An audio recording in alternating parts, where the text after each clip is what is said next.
तो स्वागत है आपका हमारे चैनल आर.के. वर्मा में बुलाखीराम और गंगाराम पटेल की नई मजेदार कहानी। दोस्तों, कहानी पूरी जरूर सुने।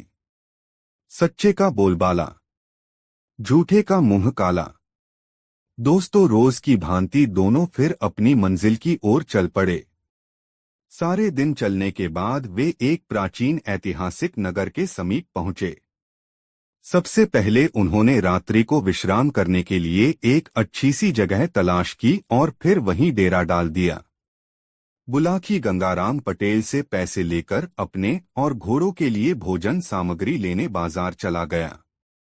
जब वह कई दुकानों से अपनी जरूरत का सामान खरीद चुका तो लौटते समय उसने सतर्कतापूर्वक दाएं बाएं देखना शुरू कर दिया। उसे यह लालसा थी कि यदि यहाँ वह कोई अजूबा दृश्य या कि विचित्र बात देख ले तो पटेल के पास पहुंचकर उसका उत्तर उनसे मांगे, और संयोगवश उसे एक ऐसा दृश्य दिखाई भी पड़ गया। उसने देखा कि एक जर्जर से मकान के बाहर एक पुरुष फटे कपड़े पहने बहुत ही दीनहीन अवस्था में खड़ा है। उसके पास ही एक स्त्री और 5 साल का एक लड़का खड़ा है। तभी वहां एक ऐसी स्त्री पहुंची जो देखने में किसी रानी के समान लग रही थी। वह स्त्री बार बार उस दीनहीन पुरुष और दूसरी स्त्री के पैरों में गिरकर क्षमा मांगने लगी और अपने साथ चलने का आग्रह करने लगी, लेकिन उन दोनों के चेहरों पर कोई भाव पैदा न हुए। बुलाकी के लिए तो इतना ही मसाला काफी था। वह तुरंत अपने ठिकाने की ओर दौड़ लिया। वह सोच रहा था कि आज मैं इस प्रश्न को पूछकर गंगाराम पटेल को अवश्य छकाऊंगा। जरूरी नहीं है कि पटेल जी के पास हर प्रश्न का उत्तर हो। इस बार वे मेरे प्रश्न का उत्तर नहीं दे पाएंगे और मुझे वापस लौट जाने का बहाना मिल जाएगा। जब वह अपने ठिकाने पर पहुंचा, उस समय गंगाराम पटेल संध्या वंदन करके फारिग हो चुके थे। आते ही बुलाकी ने कहा, पटेल जी, आज मैं इस नगर में एक ऐसा अजूबा दृश्य देखकर आया हूं जिसका उत्तर आपसे देते नहीं बन पड़ेगा। अच्छा, पटेल ने मुस्कुराकर पूछा, ऐसा क्या देखकर आया है जो इस तरह उत्साहित हो रहा है? भला मैं भी तो सुनूं वह बात। बुलाकी ने तब चटखारे ले लेकर वह सारी बातें उन्हें बता दी जिसे उसने रास्ते में देखा था।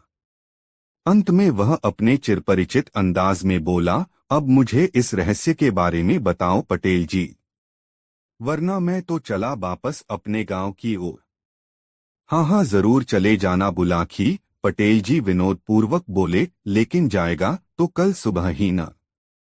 अभी तो रात्रि सिर पर खड़ी है। यात्रा से थके हारे आए हैं। पहले कुछ खा पी कर विश्राम तो कर लें।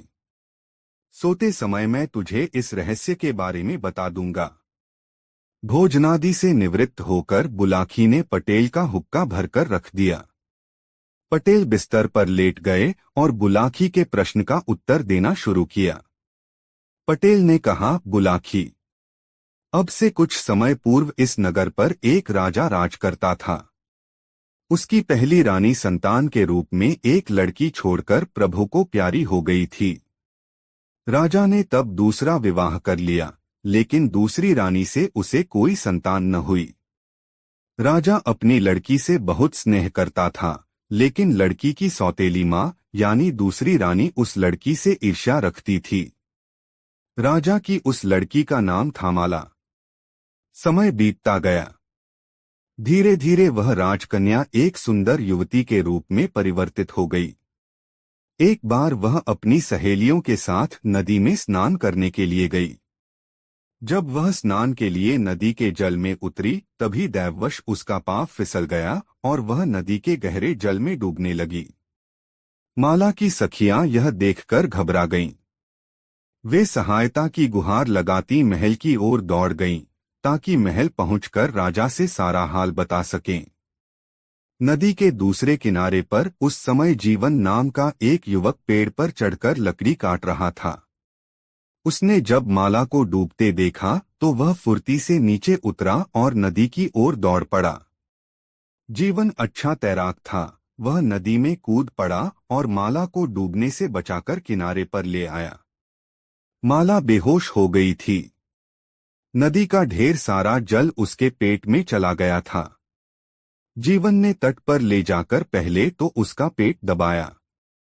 ऐसा करने से माला के पेट में गया पानी मुंह के रास्ते से बाहर निकल गया।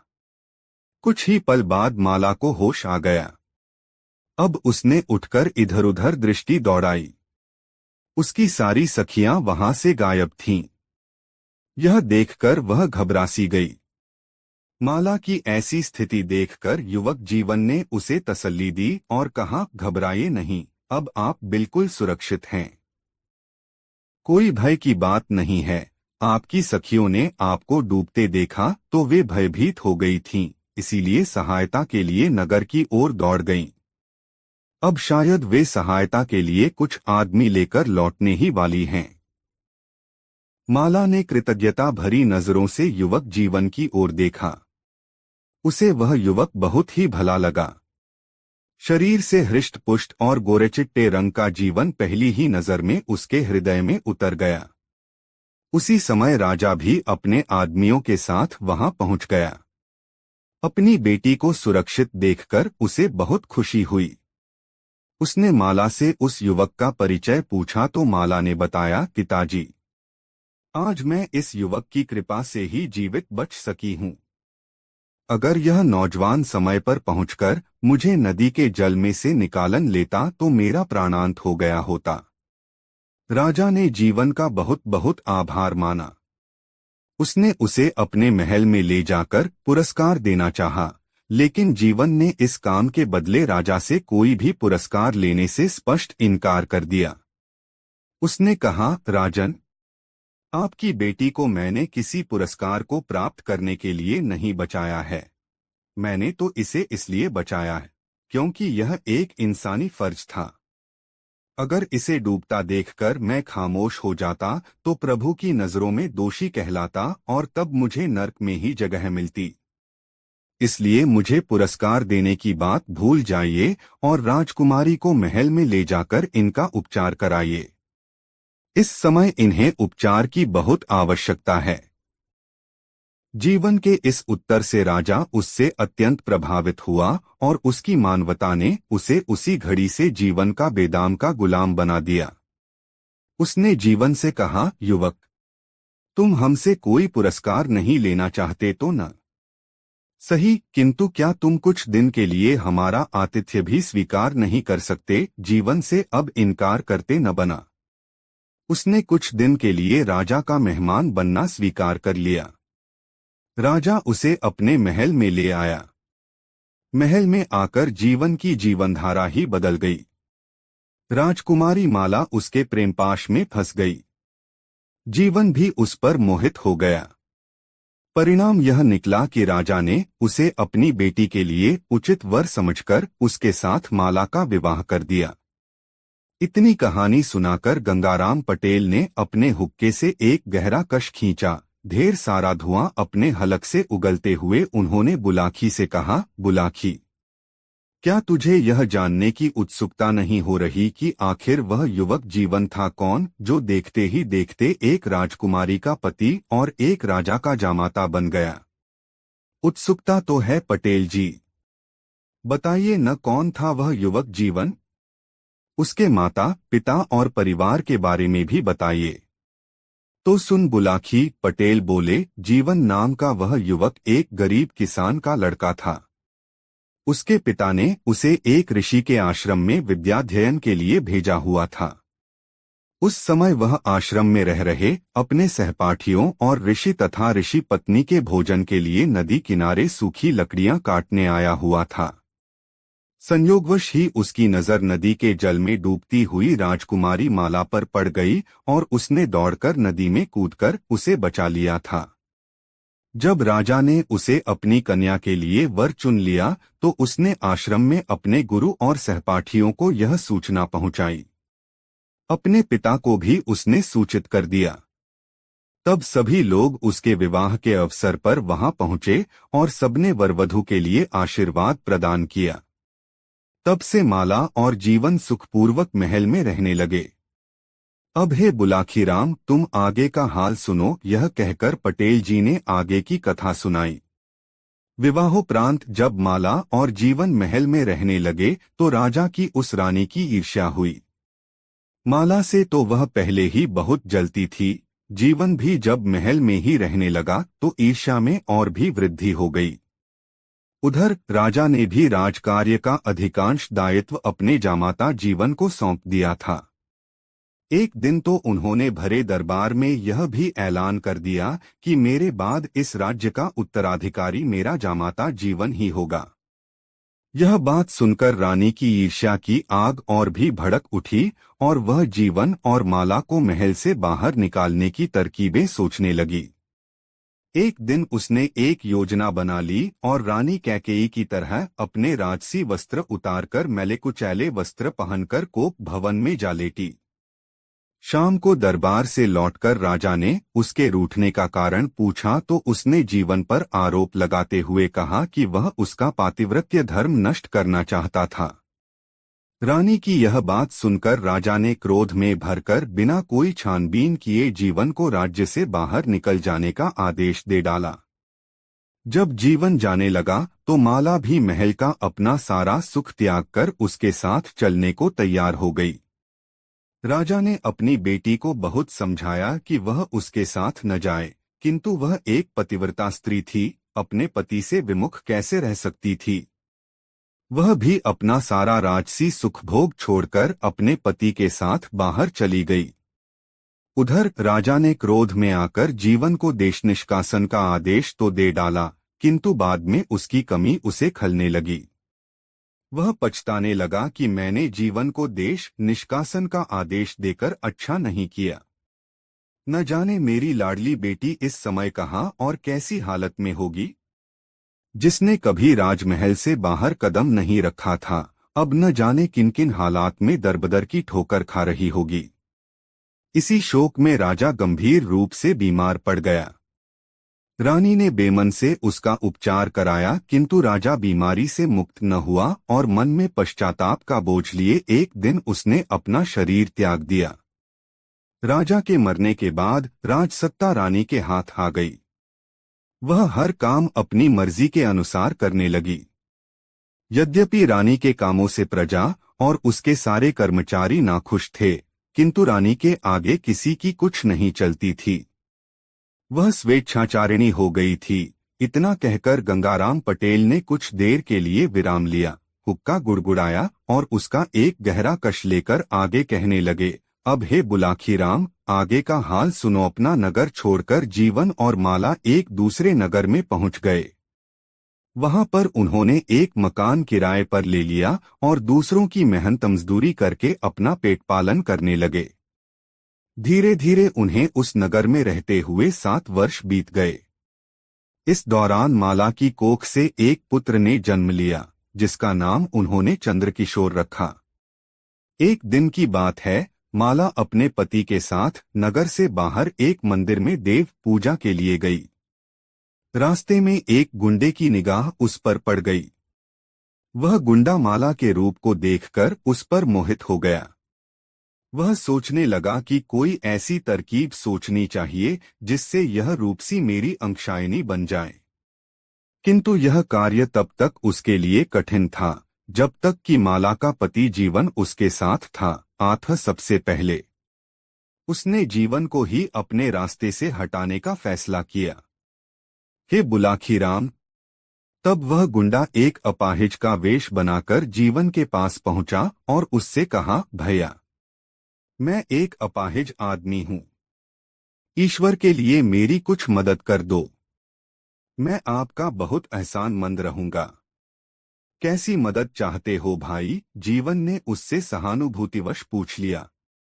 यदि तुम हमसे कुछ पैसे मिलने की उम्मीद कर रहे हो तो वह बेकार है, क्योंकि हम तो स्वयं ही निर्धन आदमी हैं। हाँ, किसी शारीरिक श्रम की आवश्यकता हो तो वह मैं कर सकता हूँ। मुझे आपका कोई पैसा पाई नहीं चाहिए भैया। गुंडा दीनता भरे स्वर में बोला, बात दरअसल यह है कि मुझे नदी के पार जाना है, लेकिन मैं उसे पार करने में असमर्थ हूँ। यहाँ दूर दूर तक कोई मल्लाह भी दिखाई नहीं दे रहा जो मुझे अपनी नाव में बिठाकर नदी पार करा सके।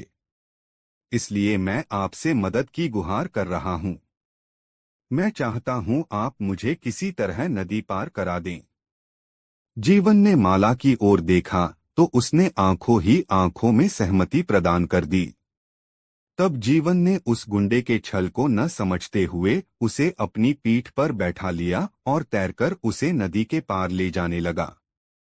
नदी के दूसरे तट पर उस गुंडे के दो साथी पहले ही मौजूद थे। उस गुंडे के संकेत पर तट पर पहुंचते ही उन दोनों ने जीवन को काबू में कर लिया और उसे ले जाकर एक मकान की कोठरी में बंद कर दिया। अब माला को हथियाने के लिए उस गुंडे ने दूसरी चाल चली। उसने एक किशोर उम्र के लड़के को कुछ पैसे देकर कहा कि नदी के दूसरी तट पर एक सुंदर स्त्री खड़ी है। तुम उसे जाकर यह संदेश दे आओ कि तुम्हारे पति ने उस पार तुम्हें अपने पास बुलाया है, और जब वह स्त्री नदी में उतर जाए तब तुम वहां से रफूचक्कर हो जाता। काम आसान था। लड़के ने पैसे लिए और फौरन तट के दूसरी ओर चला गया। वहां जाकर उसने माला के सामने वही कुछ दोहरा दिया जो उससे कहने को कहा गया था। पति का संदेश मिलते ही आशंका से भरी माला तुरंत नदी के जल में उतर गई। नदी में गहरा जल नहीं था, अतः उसे पार करने में उसे कोई परेशानी नहीं आई। वह सुरक्षित रूप से दूसरे तट पर पहुंच गई। जैसे ही माला तट पर पहुंची, तीनों गुंडों ने उसे घेर लिया और दबोचकर उसे भी जीवन की तरह एक कोठरी में बंद कर दिया। यह कहकर गंगाराम पटेल ने थोड़ा सा विराम लिया और फिर आगे बोले, बुलाखी, अब थोड़ी देर के लिए इस किस्से को यहीं छोड़कर मैं तुम्हें उस रानी का हाल सुनाता हूँ कि उसके साथ क्या बीती। पति की मृत्यु के बाद कुछ सालों तक तो रानी निर्विघ्न रूप से राजकार्य करती रही, लेकिन फिर सामंतगणों ने उसकी स्वेच्छाचारिता पर अंकुश लगाना आरंभ कर दिया। महल से रानी की सेवा में लगी नौकरों की फौज हटा दी गई। सिर्फ आवश्यकता भर के लिए उसके भोजन की व्यवस्था करके रानी को मिली सारी सुविधाएं उससे छीन ली गईं।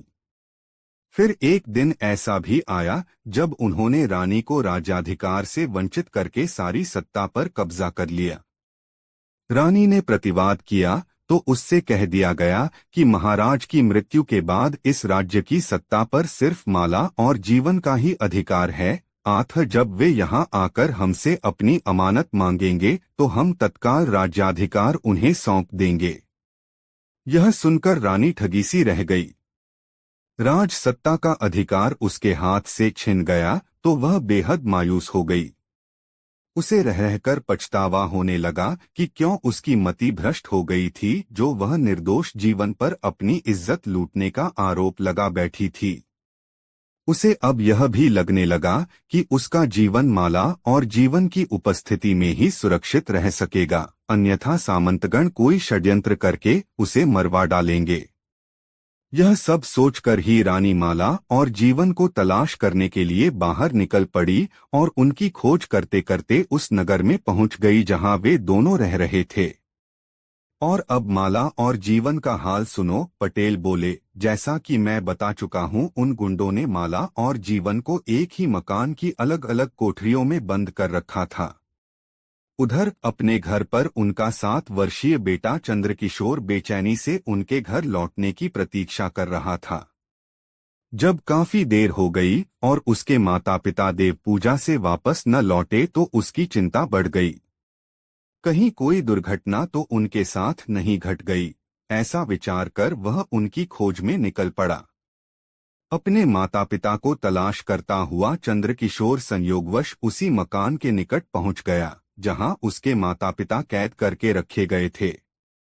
यह भी एक सुखद संयोग ही समझो कि जब चंद्रकिशोर उस मकान के करीब से गुजर रहा था तो एक खिड़की की सलाखों के पीछे खड़े बाहर की ओर देखते उसके पिता ने उसे देख लिया। उसने आवाज लगाकर चंद्रकिशोर को अपने पास बुलाया और उससे कहा, बेटा, कुछ गुंडों ने मुझे इस मकान में कैद कर लिया है। तुम यहाँ आकर इस कोठरी का बाहर का कुंडा खोल दो। चंद्रकिशोर मकान की टूटी चहारदीवारी लांघकर मकान के बाहर पहुंचा और कोठरी का कुंडा खोल दिया। तभी उसे ऐसा करते हुए उस गुंडे ने देख लिया। वह डंडा फटकारता हुआ चंद्रकिशोर की ओर लपका, लेकिन अब स्थिति बदल चुकी थी। तीर की तरह जीवन कोठरी से बाहर निकला और उस गुंडे से भिड़ गया। वह एक किसान का बेटा था। लाठी चलाने के दांवपेच उसे खूब आते थे।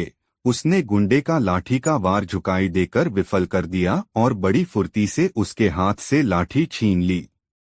फिर मियाँ की जूती मियाँ के सर की कहावत को चरितार्थ करते हुए उसी की लाठी से उसकी पिटाई करने लगा। देखते ही देखते गुंडा लहराकर भूमि पर जा गिरा और अचेत हो गया। तत्पश्चात दोनों ने मिलकर माला की खोज की। उस मकान में अनेक कोठरियां थीं। एक एक करके उन्होंने सभी कोठरियां देखीं। अंत में एक कोठरी में निराश भाव से बैठी माला उन्हें मिल गई। उन्होंने उसे कोठरी से बाहर निकाला और बाहर आ गए। बुलाखी। इसे संयोग ही समझो कि जब वह उस मकान से बाहर निकल रहे थे तो उसी समय उन्हें खोजती हुई रानी भी वहां आ पहुंची। जीवन और माला को देखकर वह फूट फूट कर रोने लगी और बार बार उनके सामने अपने किए हुए की क्षमा मांगते हुए उनसे वापस चलने का आग्रह करने लगी। अपनी कहानी का समापन करते हुए पटेल ने कहा, सोहे बुलाखीराम, आज तू जो दृश्य देखकर आया है वह उन्हीं से संबंध रखता है। वह पुरुष और स्त्री जीवन और माला थे और उनके पास खड़ा हुआ वह लड़का उनका बेटा चंद्रकिशोर था। वह स्त्री रानी थी जो बार बार उनके सामने हाथ जोड़कर उनसे राज्य में वापस लौटने का आग्रह कर रही थी। तुम्हारे प्रश्न का उत्तर तुम्हें मिल गया है। अब आराम से लंबो तान कर सो जाओ। मैं भी सोता हूँ। सुबह फिर से यात्रा पर निकलना है। यह कहकर गंगाराम पटेल बिस्तर पर पसर गए। बुलाखी भी करवट बदलकर नींद के आगोश में चला गया। दोस्तों, वीडियो को एक लाइक जरूर कर दे। यह कहानी आपको कैसी लगी कमेंट में जरूर बताएं। दोस्तों, सुबह भोर हुई तो गंगाराम पटेल और बुलाखीराम उठे। शौचादि से फारिग हुए, सामान समेटा और घोड़ों पर जीन कसकर अपनी यात्रा पर निकल पड़े। रास्ते में एक नगर में उन्होंने दोपहर का भोजन किया और दिन ढलते ढलते एक नए नगर में जा पहुंचे। वहां वे एक धर्मशाला में ठहर गए। नित्य की तरह बुलाखी भोजन का सामान खरीदने के लिए चला गया। वहां उसने लौटती बार जो दृश्य देखा वह उसका रहस्य जानने को बेचैन हो उठा।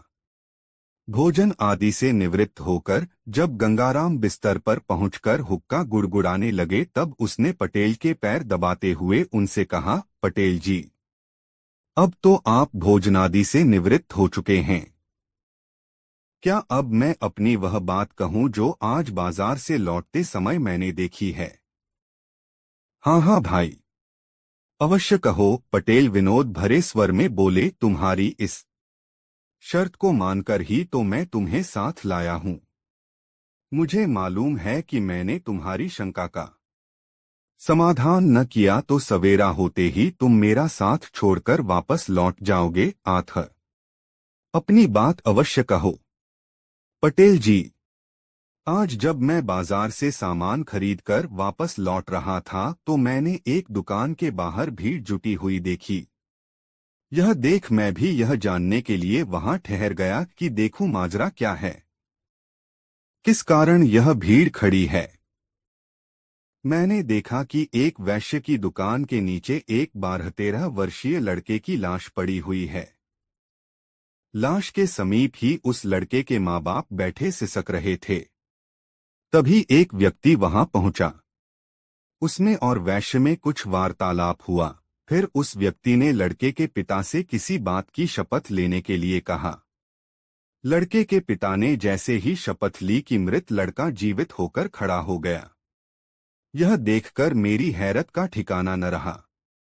मैं तत्काल वहां से चलकर आपके पास पहुंचा। बस तभी से मेरे पेट में इस बात का रहस्य जानने के लिए मरोड़े उठ रही थीं। किंतु मुझे यह भी मालूम था कि आप बिस्तर में जाने से पहले कुछ बताएंगे नहीं, इसलिए खामोश ही रहा। अब आप मुझे उस रहस्य के बारे में बतलाइए। सुनो, बुलाखीराम पटेल बोले, यहाँ से कुछ कोसों के फासले पर एक गांव है, किशनपुर। उस गांव में रेवतीरमण नाम का एक गरीब ब्राह्मण निवास करता था। उसकी पत्नी का नाम शीला था। नाम के अनुकूल उसकी पत्नी बहुत ही शील स्वभाव की थी। ब्राह्मण भी बहुत नेक और अच्छे आचरण वाला था। उनका एक बेटा भी था, जिसकी आयु तब 10 वर्ष की हो चुकी थी। उसका नाम था चंद्रदेव। रेवतीरमण नाम का वह ब्राह्मण बहुत गरीब था। उसके पास जमीन भी ज्यादा नहीं थी। उस जमीन से जो भी अनाज पैदा होता, उसी के सहारे उनका निर्वाह होता था। अपनी आर्थिक स्थिति से तंग आकर एक दिन उसने अपनी पत्नी से कहा, सुनो शीला, यह गांव में रहकर निर्वाह करना दिन प्रतिदिन मुश्किल होता जा रहा है। मैंने निश्चय किया है कि 1-2 दिन में यह गांव छोड़कर किसी बड़े नगर को चल पड़ेंगे। बड़े शहरों में काम की कोई कमी नहीं होती। ईश्वर ने चाहा तो हम वहां किसी की नौकरी कर लेंगे और आराम से जीवन व्यतीत करेंगे। कुछ सालों बाद जब हमारे पास कुछ धन इकट्ठा हो जाएगा तो हम वापस लौट आएंगे और उस धन से कोई कारोबार कर लेंगे। इस तरह आसानी से हमारे जीवन का निर्वाह हो जाएगा। अब बताओ, तुम्हारी क्या राय है इस विषय में? मेरी राय तो वही है जो आपकी है, रेवती की पत्नी ने कहा। जैसा आपको उचित लगे आप वैसा ही कीजिए। मैं आपके साथ हूँ। इस प्रकार विचार करके रेवती अपनी पत्नी और पुत्र को साथ लेकर शहर के लिए चल पड़ा। शहर में पहुंचकर रेवतीरमण ने एक वैश्य के यहाँ नौकरी कर ली। उसकी पत्नी ने भी एक महाजन के यहाँ खाना बनाने की नौकरी कर ली। इस तरह से उनका निर्वाह ठीक ढंग से होने लगा। रेवतीरमण मेहनती आदमी था। 1 साल बाद उसका काम देखकर वैश्य ने उसकी तनख्वाह बढ़ा दी। इस तरह से वह अपने परिवार का भरण पोषण करने के पश्चात कुछ धन भविष्य के लिए बचाने लगा। 3 साल के बाद उन दोनों की कमाई से 5,000 रुपए इकट्ठे हो गए। तब दोनों ने अपनी अपनी नौकरी छोड़ दी और अपने गांव लौट पड़े। शाम के समय वे इसी नगर में पहुंचे। उन्होंने रात्रि विश्राम के लिए किसी उपयुक्त जगह की जानकारी चाही। सामने उसी वैश्य की दुकान थी जिसे तुम देखकर आए हो। रेवतीरमण उसी के पास पहुंचा और बोला, सेठ जी, मैं यहाँ परदेशी हूँ। मेरे साथ मेरा परिवार भी है। मैं रात्रि विश्राम के लिए किसी उपयुक्त जगह की तलाश में हूँ। क्या आप मुझे कोई ऐसा स्थान बता सकते हैं जहाँ हम सुरक्षित रह सकें? कोई जोखिम की चीज तो नहीं है तुम्हारे पास? मेरा मतलब है रुपया पैसा। वह तो है सेठ जी। इसीलिए तो मैं किसी सुरक्षित जगह पर रात को ठहरना चाहता हूँ। देखो भाई, सेठ बोला, तुम्हारे रात्रि विश्राम के लिए तो मैं तुम्हें जगह दे सकता हूँ, लेकिन तुम्हारे पास मौजूद रुपयों की जिम्मेदारी नहीं ले सकता। यह शहर चोर लुटेरों के लिए बहुत बदनाम है। कोई चोर लुटेरा रात में आकर तुमसे तुम्हारा धन छीन ले गया तो मेरी बहुत बदनामी होगी। तुम एक काम करो, तुम्हारे पास जितना धन है वह मेरे पास जमा कर दो। सवेरे जब तुम जाने लगो तो अपना धन सहेज लेना। ठीक है सेठ जी। आप इस शहर में सम्मानित नागरिक हैं। हमें आप पर पूरा यकीन है कि आप अमानत में खयानत नहीं करेंगे। मेरे पास 5,000 रुपए हैं।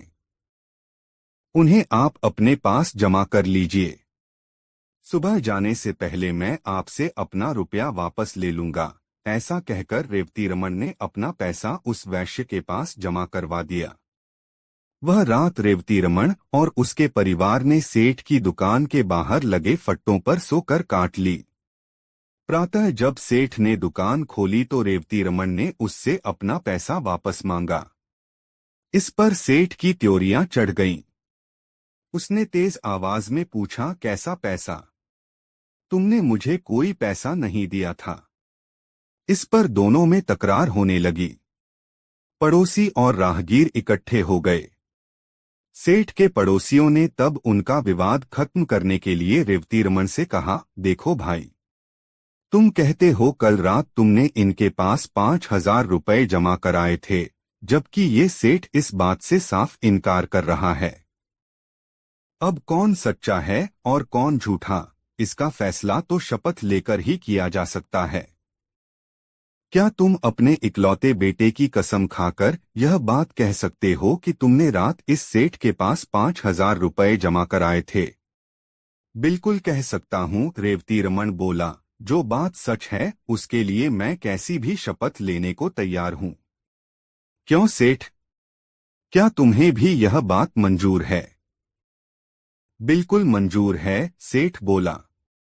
न्यायकर्ताओं ने तब रेवतीरमण से उसके बेटे के सिर पर हाथ रखकर यह कसम खाने के लिए कहा कि यदि उसकी शपथ झूठी है तो तत्काल उसके बेटे की मृत्यु हो जाए। बुलाकी पटेल ने आगे कहा, किस्मत का खेल देखो। जैसे ही रेवतीरमण ने अपने बेटे चंद्रदेव के सिर पर हाथ रखकर यह शपथ ली कि तत्काल उसके बेटे की मौत हो गई। झूठा होते हुए भी उस सेठ के चेहरे पर विजय के भाव झलक उठे। रेवती और उसकी पत्नी सन्न रह गए। वहां उपस्थित भीड़ और न्यायकर्ताओं ने रेवती को बहुत लानत-मलामतें दी क्योंकि वह झूठा साबित हो गया था। रेवती की हालत ऐसी हो गई जैसे भरे बाजार में उसे किसी ने नंगा कर दिया हो। पति पत्नी दोनों ही सिसक रहे थे और भीड़ उनका मजाक उड़ा रही थी, उन पर फप्तियां कस रही थी। तभी उस भीड़ में से निकलकर एक आदमी रेवतीरमण के पास पहुंचा। उसने उससे कहा, देखो दोस्त, असली माजरा क्या है, तुम मुझे सच्ची बात बताओ। क्या वाकई तुमने इस सेठ को 5,000 रुपए जमा करने के लिए दिए थे? रेवतीरमण बोला, यह बात मैं कई बार दोहरा चुका हूँ, लेकिन किसी को यकीन ही नहीं हो रहा। उल्टा सभी लोग मुझे ही बेईमान करार दे रहे हैं। तब एक बार तुम मेरे सामने अपने लड़के की शपथ लेकर यह बात दोबारा कहो कि मेरी बात बिल्कुल सही है। मैंने सेठ के पास अपने 5,000 रुपए जमा कराए थे। यदि तुम्हारी बात सत्य निकली तो तुम्हारा मृत बेटा अभी जीवित होकर उठ खड़ा होगा। फिर उस आदमी ने सेठ से कहा, क्यों सेठ, तुम्हें मंजूर है यह बात? बिल्कुल मंजूर है। भला मुझे क्या एतराज हो सकता है, लेकिन यह आदमी झूठा है। इसका झूठ साबित भी हो चुका है। बेटे की शपथ लेने के बाद इसने झूठ बोला, इसलिए तो इसके बेटे की मौत हो गई है। बेशक वह व्यक्ति बोला, पर अगर इस बार शपथ लेने के बाद इसका बेटा जीवित हो जाए, उस सूरत में तुम्हें इसे 5 नहीं 10,000 रुपए वापस करने होंगे। बोलो मंजूर है? कहा तो है, मुझे इसका चैलेंज मंजूर है, सेठ ने कह दिया। उस व्यक्ति के कहने पर रेवतीरमण ने अपने मृत बेटे की शपथ लेकर अपनी बात दोहरा दी। शपथ लेते ही एक चमत्कार हो गया। रेवतीरमण का मृत बेटा जीवित होकर उठ बैठा। सारी भीड़ यह देखकर आश्चर्यचकित रह गई। तब सेठ को वादे के अनुसार रेवतीरमण को 5 की जगह 10,000 रुपए लौटाने पड़े। इतनी कहानी सुनाकर गंगाराम पटेल ने आगे कहा, बुलाकी, औरों की तरह तुझे भी इस बात पर जरूर आश्चर्य हो रहा होगा कि आखिर वह व्यक्ति था कौन, जिसने न सिर्फ रेवतीरमण के बेटे चंद्रदेव को जीवित किया अपितु जिसने सेठ से उसे दोगुना धन वापस दिलवाया। तो सुन, मानव के वेश में वह व्यक्ति साक्षात कलियुग था, जो अपने कलिकाल का प्रभाव लोगों को दिखाना चाहता था। यह कलियुग है बुलाकी। इस काल में कैसी भी अनहोनी घटना घट जाए उस पर आश्चर्य नहीं होना चाहिए। आज तू जिस दृश्य को देखकर आया था वह वही दृश्य था। उम्मीद है अब तेरी जिज्ञासा शांत हो गई होगी। आथा अब मुझे भी सोने दे और खुद भी सो रहा है। कल प्रातः फिर से काशी यात्रा के लिए चलना है। कहकर पटेल ने आंखें मूंद लीं और निद्रारानी की गोद में समा गए। करवट बदलकर बुलाखी नाई भी सो गया। दोस्तों, यह कहानी आपको कैसी लगी कमेंट बॉक्स में जरूर बताएं। अपने वीडियो यहां तक देखा है तो एक कमेंट जरूर करें। दोस्तों, प्रतापगढ़ नामक नगर में बुलाखी राम ने जो दृश्य देखा उसका सारा अहवाल वर्णन पटेल जी से कह सुनाया। उसने पटेल को बताया, पटेल जी, आज शाम जब मैं सामान लेकर आपके पास वापस लौट रहा था तो मैंने बाजार में एक अनोखा दृश्य देखा। मैंने देखा कि दो राजपुरुष एक सुंदर स्त्री की दोनों बाहें पकड़े उसे अपनी अपनी तरफ को खींच रहे थे। यह देखकर मैं उनके निकट पहुंचा, तभी अचानक वह स्त्री गायब हो गई और मैं आश्चर्यचकित होता हुआ आपके पास लौट आया। ठीक है, बोले पटेल, अभी अपनी उत्सुकता थोड़ी शांत रख। रात को सोने से पहले ही तुझे अपने प्रश्न का उत्तर मिल जाएगा। अभी तो भोजनादि की व्यवस्था कर। घोड़ों को दाना पानी खिला, कहकर पटेल शौच निवृत्ति के लिए चले गए। रात को जब दोनों भोजन करके निवृत्त हो गए तो पटेल ने कहा, बुलाखी राम, यहां से कुछ 100 कोस दूर विरमगढ़ नाम का एक नगर है। इस नगर में चक्रधर नाम का एक राजा राज करता था। चक्रधर आयु में पूर्ण रूप से युवा था। अभी उसने विवाह भी नहीं किया था। वह सही अर्थों में अच्छे आचरण वाला एक प्रजापालक राजा था। प्रजा भी उसे बहुत चाहती थी। राजा चक्रधर का एक मंत्री बहुत दुष्ट था।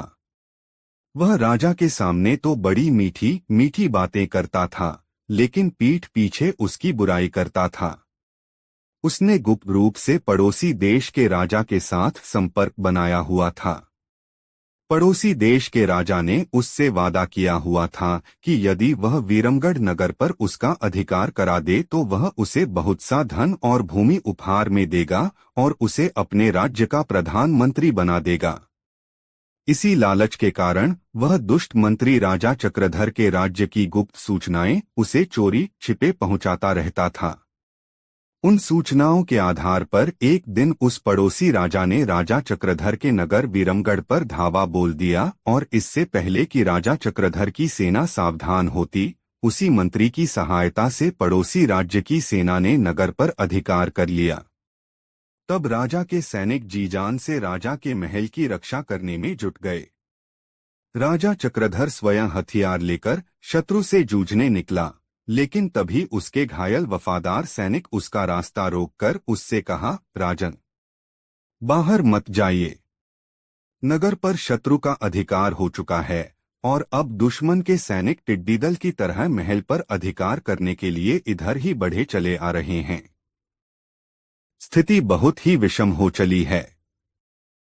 ऐसे में आप किसी तरह बचकर यहां से चले जाइए। लेकिन सैनिक राजा बोला, बचकर जाऊं भी तो कैसे? महल से बाहर जाने का तो एकमात्र द्वार यही है। नहीं राजन, महल से बाहर जाने का एक गुप्त द्वार भी है, सैनिक ने कहा, और मैं उस मार्ग को जानता हूं। वह गुप्त द्वार एक सुरंग का है, जिसका सिरा यहां से 2 कोस दूर जंगल में निकलता है। मैं आपको उस गुप्त द्वार को दिखाई देता हूं। आप उसी द्वार से बाहर चले जाइए। ऐसा कहकर वह सैनिक उसे एक कक्ष में ले गया और उस कक्ष में बना एक गुप्त द्वार उसे दिखा दिया। राजा जब उस गुप्त रास्ते के जरिए सुरंग में प्रवेश कर गया तो पीछे से उस सैनिक ने बड़ी सावधानी के साथ उस गुप्त द्वार का मुख बंद कर दिया। तभी महल के दरवाजे पर मारो काटो का शोर उठने लगा। सैनिक तलवार उठाए शत्रु से जूझने के लिए मुख्य द्वार की ओर लपका, लेकिन वह अधिक दूर न जा पाया। उसके शरीर से इतना रक्त निकल चुका था कि उसमें आगे बढ़ने की शक्ति शेष न रही। वह लड़खड़ाया और भूमि पर गिर पड़ा। तभी बाहर शत्रु भारी संख्या में आ पहुंचे और कुछ देर के संघर्ष के बाद महल पर शत्रु सेना का अधिकार हो गया। उधर सुरंग के रास्ते से राजा चक्रधर निरंतर आगे बढ़ता गया। सुरंग में अंधकार था। अंधेरे में उसने कई जगह ठोकरें खाई, कई स्थानों पर गिरा, कई जगह उसके सिर से पत्थर टकराए, लेकिन किसी तरह वह सुरंग के मुहाने पर पहुंच गया। वह बाहर निकला तो स्वयं को एक जंगल में पाया। घनघोर जंगल, हिंसक पशुओं का भय, राजा प्यास से व्याकुल हो रहा था। उसने दाएं बाएं निगाहें दौड़ाई कि शायद कहीं जल का कोई स्रोत मिल जाए, लेकिन न तो उसे कोई सरोवर दिखाई दिया और न कोई नदी। तब वह जल की खोज में आगे चल दिया। जंगल निरंतर घना होता जा रहा था। काफी दूर चलने के बाद अंततः वह एक छोटे से चौरस मैदान में जा पहुंचा। उस मैदान में एक अत्यंत खूबसूरत 2 मंजिला मकान उसे बना हुआ दिखाई दिया। उस मकान को देखकर राजा की हैरत बढ़ गई। कौन रहता है इस मकान में? किसने इस बियाबान जंगल में बनवाया यह खूबसूरत मकान? कहीं यह मकान किसी शत्रु का तो नहीं? आदि प्रश्न उसके मन को मथने लगे। जो होगा देखा जाएगा, ऐसा विचार कर राजा उस मकान की ओर बढ़ गया। वह मकान के दरवाजे पर पहुंचा और आवाज लगाई, कोई है, लेकिन कोई उत्तर उसे न मिला। उसने 2-3 बार आवाजें लगाई, लेकिन जब कोई उत्तर न मिला तो वह मकान का दरवाजा खोलकर अंदर दाखिल हो गया।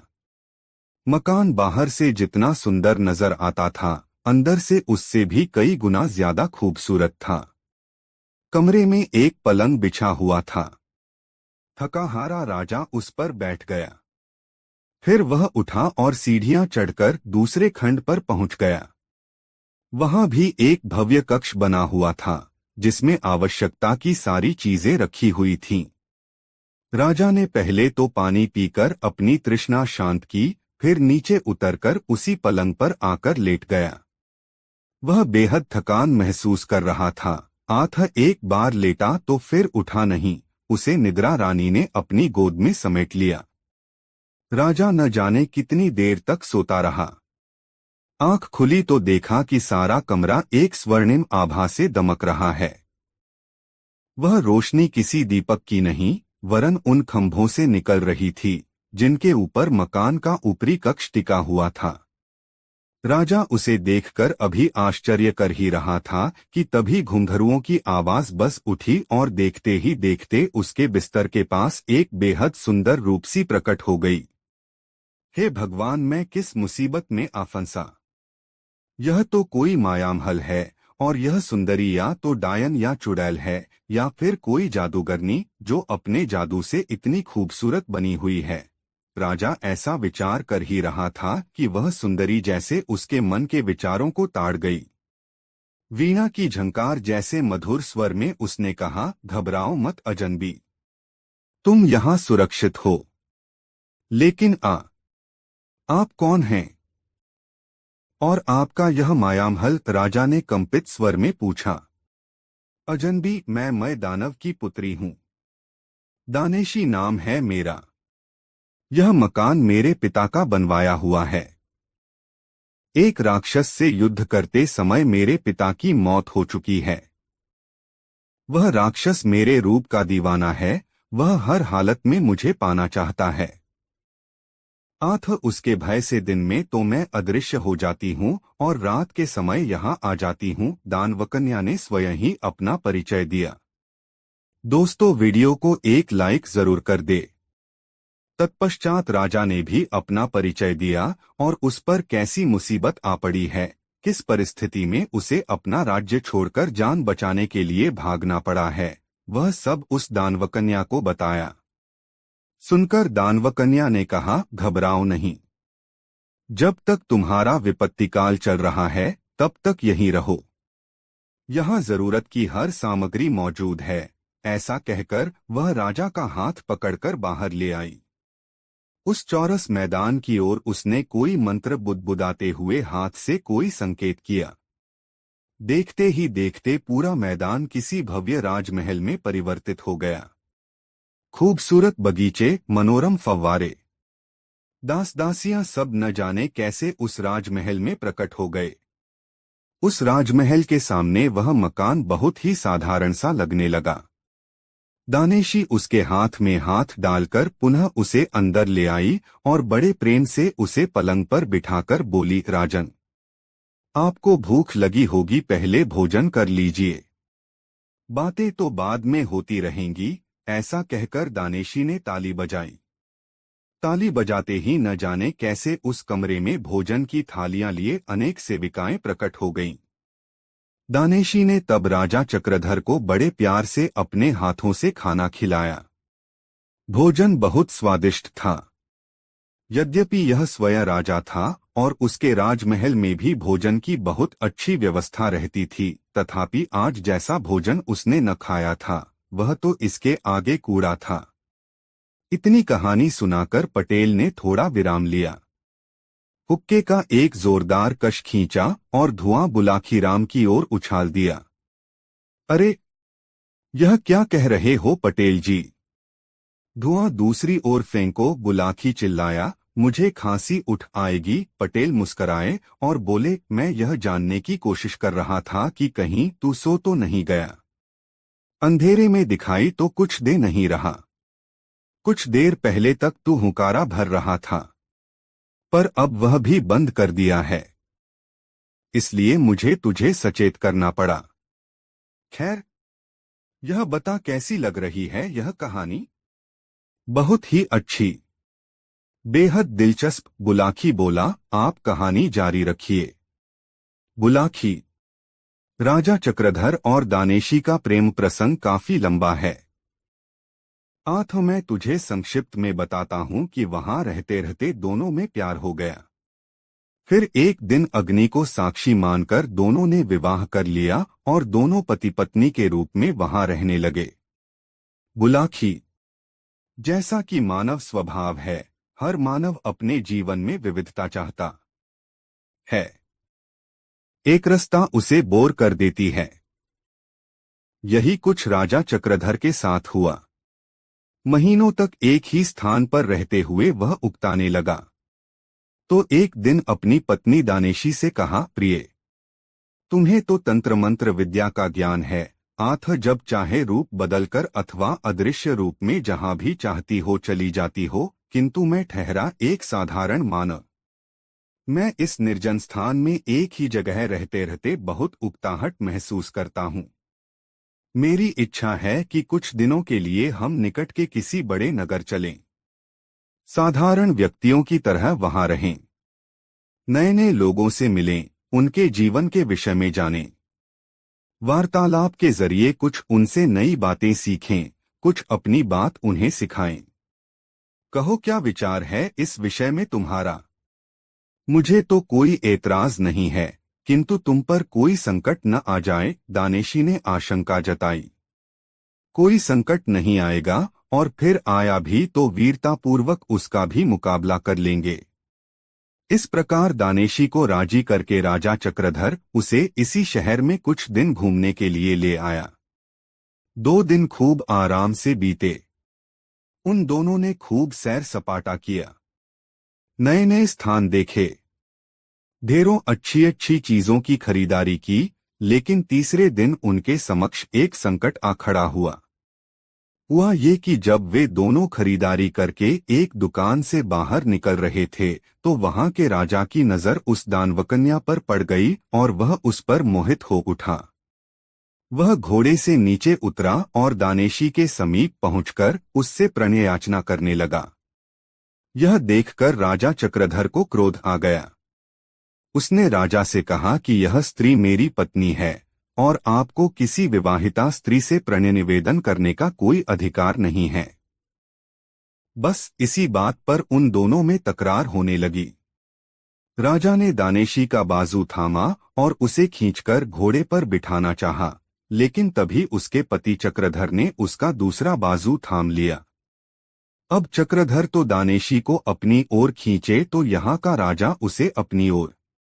दानेशी की स्थिति विषम हो गई। तब उसने अपने तंत्र मंत्र बल का उपयोग किया और देखते ही देखते अदृश्य हो गई। कहानी का समापन कर गंगाराम पटेल ने कहा, कुछ समझे बुलाखीराम?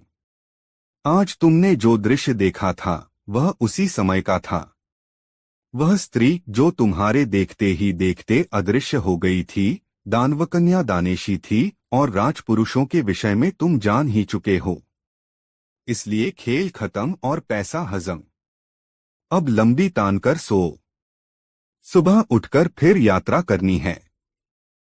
दोस्तों, गंगाराम पटेल और बुलाकी राम की यह कहानी आपको कैसी लगी कमेंट में जरूर बताएं। इसी और नई मजेदार कहानी सुनने के लिए हमारे चैनल आरके वर्मा को सब्सक्राइब जरूर कर ले। और आप अगर कोई सी कहानी चाहते हैं तो कमेंट करें, वीडियो अपने मित्रों को जरूर शेयर करें। वीडियो देखने के लिए धन्यवाद।